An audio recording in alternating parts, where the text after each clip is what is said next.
Kasi tatanungin ko kung hindi ko ulit ko, masusunod lang.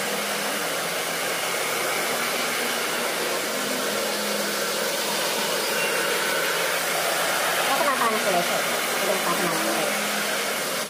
Para kasi tempo. Kasi tempo. Ito yung pinakang ginamit ko. Naubos ang dagat, taas ko.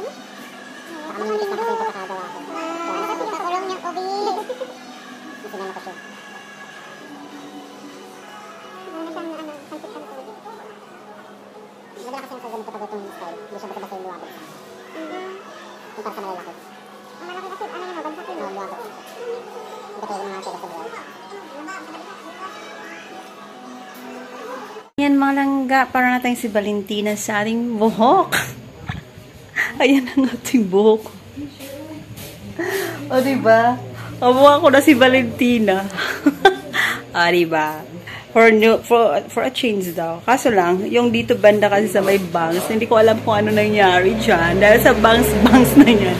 So, ito po yun, guys. O, diba? Hindi ko na kailangan magsukulay. O, diba? Yan na mga langga. Mukha na ba akong tao niyan? Valentina. Para na ako, alam mo yung Jamaican. Ayan, so. This is it, pansit.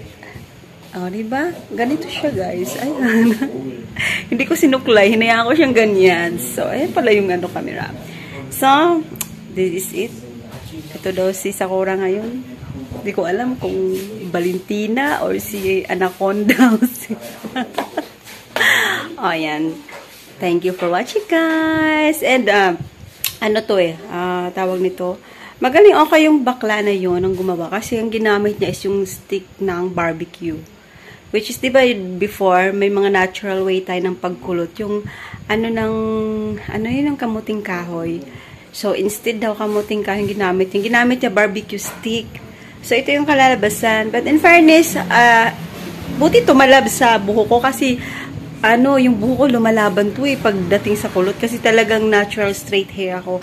But, ayan nga, trip ni Sakura na magkulot-kulot. Ayan, so ito yung nangyari. Ewan ko. Bahala na si Batman. So, ayan guys, thank you for watching. Bye-bye. And may Allah bless us all the goodness in life and good health always. Ingat po kayong lahat. Bye-bye.